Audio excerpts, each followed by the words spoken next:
Hello tout le monde, j'espère que vous allez bien. Donc aujourd'hui je reviens dans une nouvelle vidéo dans laquelle je vais vous parler de mon organisation pour la fac. Je vous avais promis cette vidéo en fait dans ma dernière vidéo sur les fournitures scolaires. Je sais que beaucoup d'entre vous m'ont demandé aussi une vidéo sur le bullet journal, donc je ferai une vidéo spéciale et détaillée là-dessus, dans laquelle je vous montrerai comment je le fais, ce que je mets à l'intérieur, etc. Je pense que ce sera beaucoup mieux de faire une vidéo spéciale là-dessus. Enfin en tout cas dans cette vidéo je vous parlerai de comment je prends mes notes à l'ordinateur, comment j'utilise mes pochettes et mon bullet journal, donc qui sont des nouveaux outils de travail de cette année. Donc voilà, j'espère que cette vidéo vous plaira. J'essaierai d'être assez rapide et concise. Et c'est parti pour la vidéo.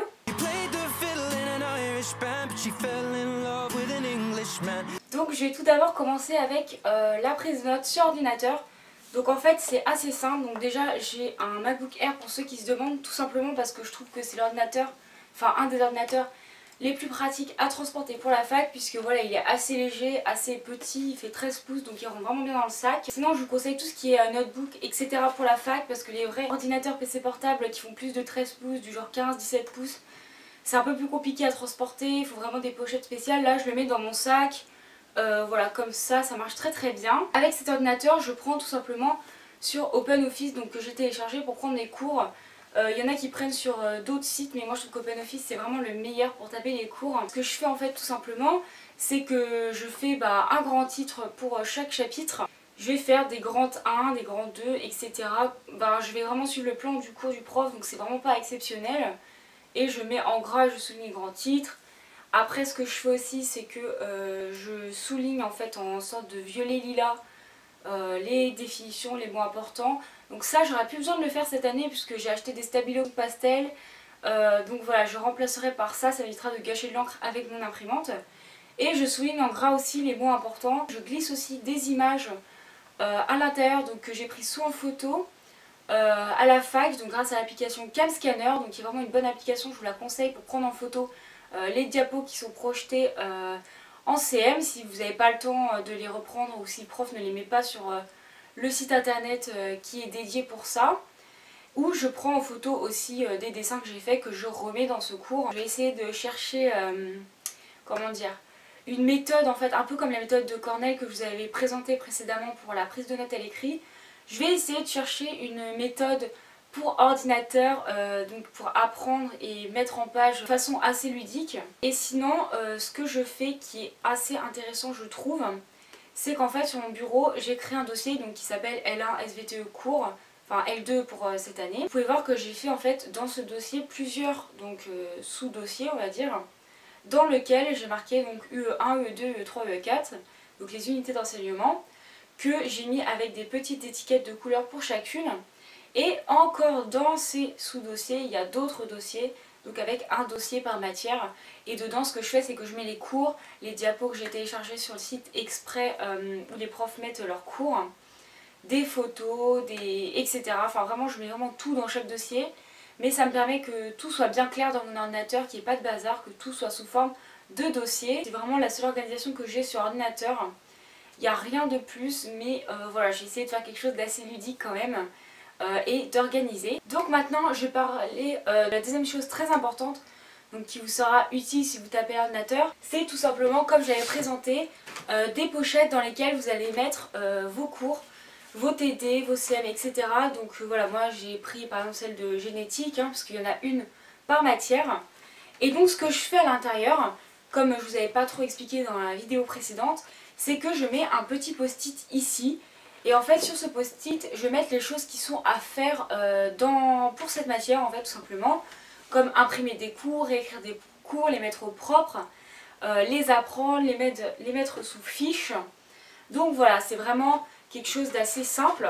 Et en fait ce que je fais à l'intérieur ensuite pour chaque chapitre, je vais tout simplement les agrafer pour qu'ils soient ensemble et pour pouvoir bien les séparer. Ce que je fais aussi, donc ce que je vais faire, c'est acheter des sous-chemises.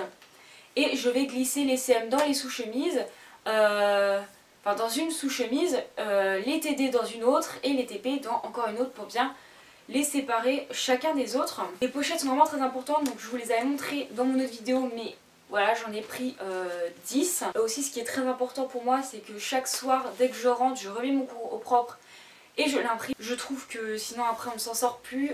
Sinon ce que je fais, c'est que j'imprime après chaque chapitre de fini.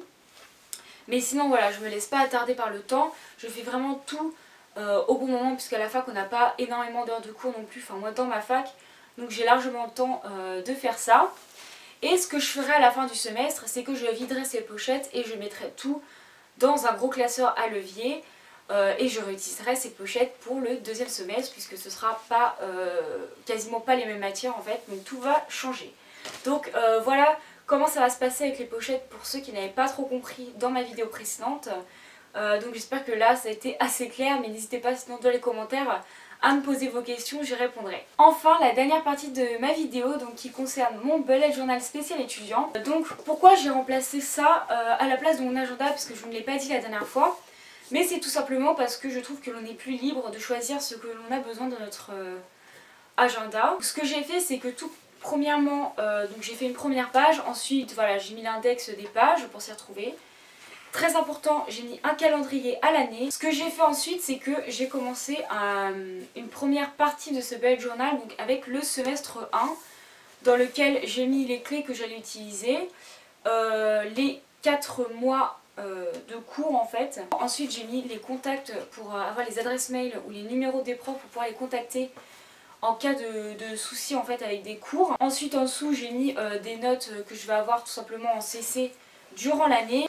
Et ensuite je commence avec un mois, donc là par exemple c'est septembre, donc là j'ai mis les mois sous forme, voilà le petit calendrier mensuel sous forme de carré, avec les clés en dessous et par exemple les buts, les objectifs que j'aimerais atteindre.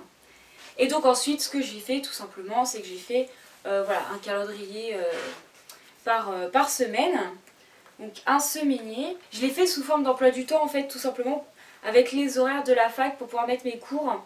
Et dans les trous, je mettrai les choses que j'aurai à faire, par exemple si je vais à la bibliothèque pour travailler. À la fin, j'ai mis des récapitulatifs de cours, de mois, etc. Donc voilà, je vous montrerai ça en détail parce que je ne l'ai pas fini. Et à la fin, je vais rajouter des rubriques que je ne pouvais pas mettre en plein milieu en fait. Mais voilà, c'est vraiment hyper pratique pour pouvoir s'organiser pour les gens qui ne sont pas très organisés. C'est vrai que l'agenda, c'est pas quelque chose que j'utilise à la fac tout simplement parce que dans ma fac on n'a pas vraiment de devoirs, tout ça. Donc voilà, je vous ferai vraiment une vidéo là-dessus, je vous le promets. Je vous montrerai vraiment tout. Mais en tout cas moi ça a vraiment été la révélation de faire ça.